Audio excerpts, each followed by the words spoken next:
ভাৰতীয় দলত স্থান লাভ কৰাৰ পাছত ৰিয়ান পৰাগৰ যি পিতৃ মাতৃ তেওঁলোকটো উৎফুল্লিত হৈ লগতে ৰিয়ানৰ লগত যিখিনি মানুহ সৰুৰ পৰা লাগি আছে তেওঁলোকেও নিজৰ মন্তব্য প্ৰকাশ কৰিছে কিন্তু আন এগৰাকী বিশেষ ব্যক্তি আছে যি কৰবাত আজি ৰিয়ান পৰাগৰ এই সাকসেছত বা এই উপলব্ধিক লৈ তেওঁ নিজে গৌৰৱবোধ কৰিছে আৰু গৌৰৱবোধ কৰাৰো কথা কাৰণ ৰিয়ান পৰাগক প্ৰথম আঙুলিত ধৰি ক্ৰিকেট শিকোৱা মানুহজন আজি নিউজকাষ্টত আমাৰ অতিথি এই মুহূৰ্তত মই পুনপটীয়া সম্প্ৰচাৰ সংযুক্ত হৈছো ৰিয়ান পৰাগৰ প্ৰথমগৰাকী প্ৰশিক্ষক নবাব আলীৰ সৈতে মই আলী ডাঙৰীয়াক স্বাগতম জনাইছো আমাৰ অনুষ্ঠানৰ মাজলৈ আৰু প্ৰথমতে আপোনাক কি কম শুভেচ্ছা জনাইছো অভিনন্দন জনাইছো যে আপোনাৰ ছাত্ৰ আজি গৈ ইণ্ডিয়াৰ ব্লু জাৰ্সি পিন্ধিবলৈ সক্ষম হৈছে যি শ বা অসমৰ ক্ৰিকেটাৰৰ বাবে এটা সপোন আজিলৈকে সাৰ্থক নোহোৱা সপোন সেইটো সপোন আজি পূৰণ হ'বলৈ গৈ আছে গতিকে মেন্স টিমত প্ৰথম স্থান পোৱা অন্তত 16 জনীয়া দলত স্থান পোৱা প্ৰথমগৰাকী পুৰুষ ক্ৰিকেটাৰ হৈছে ৰিয়ান পৰাগ গতিকে আপোনাৰ পৰা প্ৰথম ফিলিংটো জানিম আপোনাৰ ৰিয়ানৰ ওপৰত কিমানখিনি কনফিডেন্স আছিল আলী ডাঙৰীয়া ধন্যবাদ অসমৰ ক্ৰিকেটৰ ক্ষেত্ৰখনৰ বহুদিনীয়া অভাৱ এটা আজি দূৰ হ'ল তাৰ বাবে অসমৰ ক্ৰিকেট প্ৰেমী ক্ৰিকেটৰ ক্ষেত্ৰখনত আজি ধন্যবাদ জনাইছে লগতে মই ৰিয়ান পৰাগৰ দেউতা পৰাগ দাস মাতৃ মিঠু বৰুৱা সহ অসম ক্ৰিকেট সন্থাৰ সমূহ বিষয়ববীয়া বিশেষকৈ দেৱজিৎ শইকীয়া অসম ক্ৰিকেটৰ প্ৰাক্তন সম্পাদক বৰ্তমান BCCIৰ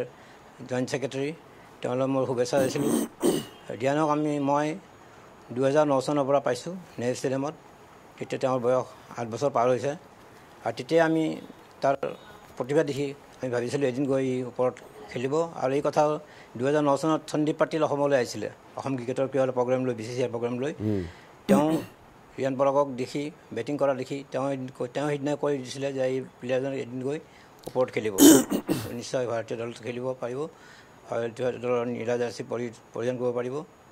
আলী ডাঙৰীয়া আপুনি ৰিয়ানক এজ এ ক্ৰিকেটাৰ আপুনি ইভলভ হোৱা দেখিছে যেহেতু আপুনি 8 বছৰ বয়সৰ পৰাই তেওঁক পাইছে গতিকে তেওঁৰ শৰীৰতটো এগৰাকী ক্ৰিকেটাৰৰ তেজ আছেই তেওঁৰ পিতৃ পৰাগ দাস নিজে এগৰাকী দুৰ্দান্ত ক্ৰিকেটাৰ আছিলে গতিকে তাৰ পাছত তেওঁ পিতৃৰ পৰাটো ইনহেৰিট কৰিবই কিন্তু তাৰ লগতে টেলেণ্ট হিচাপে যদি আমি চাওঁ তেতিয়াহ'লে ৰিয়ান পৰাগক আপুনি আজিৰ তাৰিখত টেলেণ্ট হিচাপে আপুনি কেনেধৰণে তেওঁক চাই বা কিমান টেলেণ্টেড এজন ক্ৰিকেটাৰ হিচাপে ৰিয়ান পৰাগ জন্মগত টেলেণ্ট আছিলে সেইখিনি আমি পিছত মডিফাই কৰা যায় মডিফাই কৰোঁতে খেলাৰ সুবিধা অনুযায়ী পাৰফৰ্মেঞ্চটো কাউণ্ট কৰা যায় আৰু তেতিয়া আমি ভাবিছিলোঁ যে এদিন নিশ্চয় ভাল ক্ৰিকেটাৰ হ'ব আৰু অসমৰ পৰা গৈ ভাৰতীয় দলত স্থান পাব বুলি আমি তেতিয়া আশা কৰিছিলোঁ আলী ডাঙৰীয়া সৰুতে যেতিয়া আপুনি ৰিয়ানক প্ৰথম ধৰক শিকাইছিল তাৰ পাছত এজ এ ক্ৰিকেটাৰ ৰিয়ানে নিজেও বহুত কষ্ট কৰিছে তেওঁৰ পিতৃ মাতৃয়ে কষ্ট কৰিছে আপুনি কষ্ট কৰিছে গতিকে ৰিয়ান এগৰাকী ক্ৰিকেটাৰ হিচাপে ডেভেলপ হৈছে বহুতখিনি ডেভেলপ হৈছে আৰু আজি আপুনি নিজেই ক্ৰিকেট যিহেতু ফ'ল' কৰে আজিৰ তাৰিখত ভাৰতীয় দলত স্থান পোৱাটো বহুত টান কাম বহুত টান ইমানেই টেলেণ্টেড ক্ৰিকেটাৰ ওলাইছে ইমান টেলেণ্টেড ক্ৰিকেটাৰ এতিয়াও বহি থাকিবলগীয়া হৈছে তাৰ মাজতে জিম্বাবুৱে টুৰটোৰ বাবে ৰিয়ান পৰাগে যিহেতু পাইছে গতিকে আজিৰ তাৰিখত ৰিয়ান পৰাগক এজ এ ক্ৰিকেটাৰ আপুনি কেনেধৰণে চাই তেওঁৰ স্কিলছ তেওঁৰ বেটিং পাৰফৰ্মেঞ্চেছ কোনটোক আপুনি আজিৰ তাৰিখত ওপৰত ৰাখে স্কিলৰ লগতে বেটিং পাৰফৰ্মেঞ্চ তেওঁৰ বহুত ওপৰত আৰু নিশ্চয় তেওঁ আগন্তুক দিনত এই যাত্ৰা অক্ষুণ্ণ ৰাখিব তেওঁৰ কেৰিয়াৰ দীঘলীয়া হ'ব ভাৰতীয় দলত তেওঁ দীঘলীয়া পৰ্যায়ত খেলিব আলী ডাঙৰীয়া এতিয়া ৰিয়ানৰ খেল আপুনি শেহতীয়াকৈ উপভোগ কৰিছে আমি কৈছিলোঁ যে মুস্তাক আলী যি পাৰফৰ্মেঞ্চ দিলে তাৰ পাছত শেহতীয়াকৈ IPLত যি পাৰফৰ্মেঞ্চ দিলে আপুনি কি দেখিছে ৰিয়ানৰ মাজত যে এক্স ফেক্টৰ কি আছে ৰিয়ান অন্য খেলুৱৈতকৈ ক'ত পৃথক কি কাৰণে ৰিয়ান পৰাগে ইমানখিনি টেলেণ্টেড প্লেয়াৰক পিছ পেলাই আজি ভাৰতীয় দলত স্থান লাভ কৰিবলৈ সক্ষম হৈছে বৰ্তমান সময়ত ৰিয়ানৰ যিটো পাৱাৰ বা শক্তি স্পেচিয়েলিটি সেইটো ক'ত আছে বুলি আপুনি ভাবে ৰিয়ানে প্ৰথম বলৰ পৰা কনফিডেণ্টলি খেলিব পাৰে সেইটো ডাঙৰ কথা প্ৰথম বলৰ পৰা কনফিডেণ্টলি খেলিব পাৰে কনফিডেণ্টলি শ্বট খেলিব পাৰে যিকোনো শ্বট তেওঁ সহজে মাৰিব পাৰে আৰু চিটুৱেশ্যন ৱাইজ তেওঁ খেলিব পৰা হয় সেইটো প্ৰথমৰ পৰা গম পোৱা যায় ইনিংছটো বিল্ড আপ কৰাত তেওঁ পাকৰি হৈছে এতিয়া বৰ্তমান আৰু এই ক্ষেত্ৰত মই বিশেষকৈ পৰাগ দাসক বহুত ধন্যবাদ জনাম যে তেওঁ তাক অতিৰিক্তভাৱে কিছু হাৰ্ড হিটিং শ্বটৰ প্ৰেক্টিছ দিছিলে কেনেকৈ কিমান কষ্ট কৰিছে পিতৃ মাতৃ আপুনিতো তেওঁলোকক ওচৰৰ পৰা পাইছে পৰাগ দাস বিশেষকৈ মিঠু বৰুৱা তেওঁলোকে পুত্ৰৰ কাৰণে কিমানখিনি কষ্ট কৰিছে কিবা কিবা ঘটনা মনত পৰে নেকি আপোনাৰ অলপমান আগৰ কাহিনী কিবা পৰাগ দাস এনেকুৱা এটা খেলুৱৈ যদি IPL আমাৰ 2002-03 মানত আহিলেহেঁতেন তেতিয়া নিশ্চয় পৰাগ দাস IPL খেলি ভাৰতীয় দলৰ এজন যোগ্য খেলুৱৈ হ'ব পাৰিলেহেঁতেন বুলি মই ভাবিছিলোঁ কিন্তু দুৰ্ভাগ্য যে তেওঁ খেলা এৰাৰ পিছ মুহূৰ্তত IPL আৰম্ভ হৈছে গতিকে তেওঁৰ সেইটো সপোন পূৰণ নহ'ল যদিও তেওঁৰ পুত্ৰৰ জৰিয়তে আজি সেই সপোন পূৰ হৈছে কিবা এনেকুৱা ইনচিডেণ্ট আপোনাৰ মনত পৰেনে ৰিয়ানক লৈ সৰুকালৰ কিবা ঘটনা বা আপুনি শিকোৱাৰ সময়ৰ কিবা ঘটনা আজি মনত পৰিছেনে ৰিয়ান পৰাগ আৰু পৰাগ দাস নৱজ্যোতি ক্লাবৰ আমি coaching centre best Nabajyoti club এটা আছিলে সেই নৱজ্যোতি ক্লাবৰ খেলুৱৈ পৰাগ দাস আছিলে তাৰপিছত ৰিয়ান পৰাগ আহিল এদিনাখন কেইবাখনো মেচত দুয়ো অপেন কৰিছে পৰাগে যি ধৰণে খেলে ৰিয়ান পৰাগে সেই ধৰণে খেলে মানে পিতৃ আৰু পুত্ৰই একেলগে ইনিংছ অপেন কৰিছিলে আচ্ছা গুৱাহাটী লীগত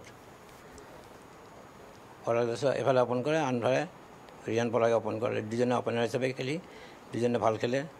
সেইটোৱে ৰিয়ান পৰাগৰ কাৰণে এটা বেছ ভাল দিন স্বাভাৱিকতে কাৰণ পিতৃ যেতিয়া নিজৰ মেণ্টৰ হিচাপে থাকে যেতিয়া পিতৃয়ে নিজৰ পাৰ্টনাৰ হিচাপে থাকে আৰু আনটু এণ্ডত আপুনি বেটিং কৰি আছে আনটু এণ্ডত যদি আপোনাৰ পাৰ্টনাৰ হিচাপে পিতৃ আছে তাতকৈ এটা সাহস কি লাগে আৰু সেইকাৰণে হয়তো ইমানখিনি প্ৰপাৰ গাইডেন্সৰ বাবে আজি ৰিয়ানে নিজকে ডেভেলপ কৰিবলৈ সক্ষম হৈছে নহয় জানো আৰু শেষত কি ক'ব বা আজি যিহেতু আমি আশা কৰিছোঁ ৰিয়ান পৰাগ বা তেওঁৰ পিতৃ মাতৃও চাই আছে আপুনি এগৰাকী কোচ হিচাপে কি ক'বলৈ বিচাৰিব আজিৰ এই বিশেষ দিনটোত শুভ মুহূৰ্তটোত তেওঁৰ এই যাত্ৰা দীঘলীয়া হওক মই সেইটো আশা কৰোঁ ঠিক আছে মই ধন্যবাদ জ্ঞাপন কৰিছোঁ আলি ডাঙৰী অলপ সময় দিয়াৰ বাবে এয়া আছিলে ৰিয়ান পৰাগৰ প্ৰথমগৰাকী কোচ যি এইমাত্ৰ আমাক উল্লেখ কৰিছে যে তেখেতে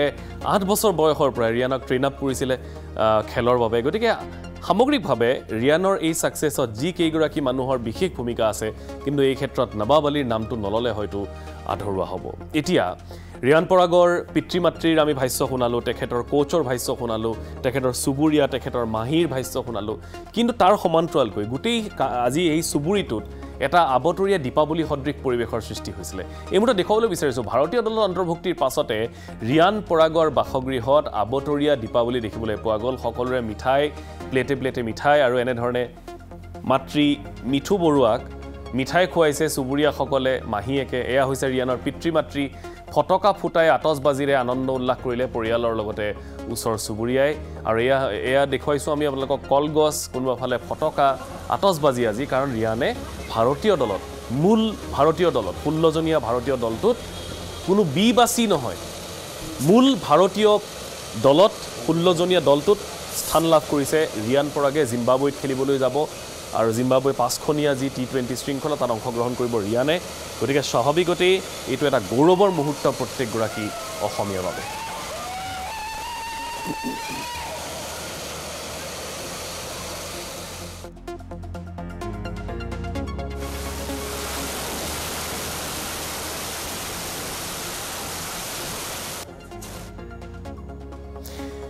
এতিয়া হয়তো বহুতৰে মনত এটা কৌতূহল থাকিবলৈ পাৰে যে ৰিয়ানে শেহতীয়াকৈ যথেষ্ট ভাল প্ৰদৰ্শন কৰিছে যাৰ ফলত ৰিয়ানে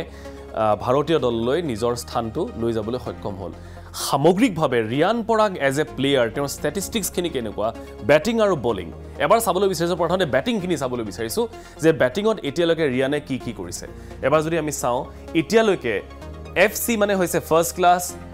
LA মানে হৈছে লিষ্ট A T20 এই তিনিটা ভাগত যদি আমি গ্ৰাফিক্সখিনি চাওঁ তেতিয়াহ'লে ফাৰ্ষ্ট ক্লাছ ক্ৰিকেট এতিয়ালৈকে ৰিয়ানে 29খন খেলিছে য'ত তেওঁ 1798 ৰান কৰিবলৈ সক্ষম হৈছে এভাৰেজ হৈছে 36.69 য'ত 3টা শতক 11টা অৰ্ধ শতক কৰিবলৈ সক্ষম হৈছে ৰিয়ান পৰাগে আৰু হাই স্ক'ৰ টপ স্ক'ৰ হৈছে 155 এয়া হৈছে ফাৰ্ষ্ট ক্লাছ ৰেকৰ্ড আমি যদি লিষ্ট A চাওঁ তেতিয়াহ'লে 49খন মেটছত 1720 ৰান কৰিবলৈ সক্ষম হৈছে ৰিয়ান পৰাগে 41.95 এভাৰেজত 5টা শতক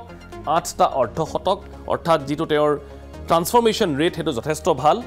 174 ৰিয়ান পৰাগৰ মেক্সিমাম স্ক'ৰ বা টপ স্ক'ৰ T20 কথা যদি আমি চাওঁ T20 105খন এতিয়ালৈকে ৰিয়ানে খেলিছে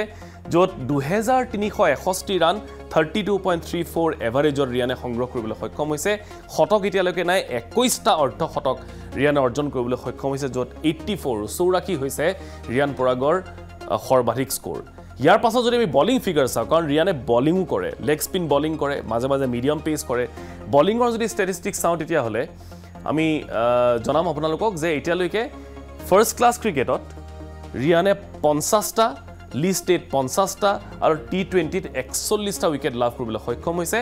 য'ত বেষ্ট বলিং ফিগাৰ্ছ হৈছে 68 for 5 for 27.4 আৰু 9 for 3 অৰ্থাৎ বলিং হিচাপেও বা বলাৰ হিচাপেও ৰিয়ান পৰাগে কিন্তু নিজৰ ইম্পেক্টটো দেখুৱাবলৈ সক্ষম হৈছে সেইকাৰণে ৰিয়ানৰ ক্ষেত্ৰত নতুনকৈ এতিয়া কৈ থকা হৈছে যে ৰিয়ান এগৰাকী বেটিং অলৰাউণ্ডাৰ হৈ উঠিছে অৱশ্যে পৰৱৰ্তী সময়ছোৱাত নিশ্চয় লক্ষণীয় হ'ব যে দুয়োটা কেনেকৈ ৰিয়ান পৰাগে আগবঢ়াই লৈ যায় বিশেষকৈ জিম্বাবৱে টুৰত যদি প্লেইং 11ত ৰিয়ান পৰাগে চান্স পায় খেলিবলৈ তেতিয়াহ'লে ৰিয়ানৰ ভূমিকাটো কি হ'ব কাৰণ তেওঁ 4 নম্বৰত বেটিং কৰি শেহতীয়াকৈ IPLত যথেষ্ট ভাল প্ৰদৰ্শন কৰিবলৈ সক্ষম হৈছে পিতৃয়েও কৈছে যে 4 নম্বৰ প্ৰদৰ্শনটো আচলতে বা 4 নম্বৰ পজিশ্যনটো ৰিয়ান পৰাগৰ কাৰণে গুৰুত্বপূৰ্ণ এটা যিটো টিম আজি ঘোষণা কৰা হৈছে তাতে কেইবাগৰাকীও দুৰ্দান্ত খেলুৱৈ আছে ইনক্লুডিং ৰিয়ান পৰাগ গতিকে এই দলটোত ৰিয়ান পৰাগৰ অন্তৰ্ভুক্তি আৰু ৰিয়ান পৰাগৰ বেটিং পজিশ্যন সেইটো কিন্তু খুব গুৰুত্বপূৰ্ণ হ'ব আৰু তাৰ ওপৰতে ৰিয়ানৰ পৰৱৰ্তী কাৰিয়াৰো নিৰ্ভৰ কৰিব যদিহে 4 নম্বৰত বেটিং কৰিবলৈ সুযোগ পায় ৰিয়ান পৰাগে তেতিয়াহ'লে ডেফিনেটলি ৰিয়ানৰ বাবে এটা ভাল এটা এডভান্টেজ হ'ব আৰু লগতে যদি অলপমান সেই জিম্বাবৱেন উইকেটত বলিং কৰিবলৈ সুবিধা পায় তেতিয়াহ'লে নিজৰ বলিং স্কিলছকো ৰিয়ানে পৰীক্ষা কৰিবলৈ পাৰিব সামগ্ৰিকভাৱে এয়া হৈছে ৰিয়ান পৰাগৰ আজিৰ দিনটোত যিখিনি শেহতীয়া উপলব্ধি গতিকে তাৰ মাজতে আমি চাবলৈ চেষ্টা কৰিম যে ৰিয়ানে ইয়াৰ পাছৰখিনি এটা ডাঙৰ তেওঁ বেৰিয়াৰ পাৰ কৰিবলৈ সক্ষম হৈছে ইয়াৰ পাছৰখিনি ৰিয়ানে কেনেধৰণে লৈ যায় এইখিনি এটা বিৰতি ল'ম বিৰতিৰ পিছত আমি আপোনালোকক দেখুৱাম আজি সংসদ ভৱনৰ ভিতৰে আৰু বাহিৰে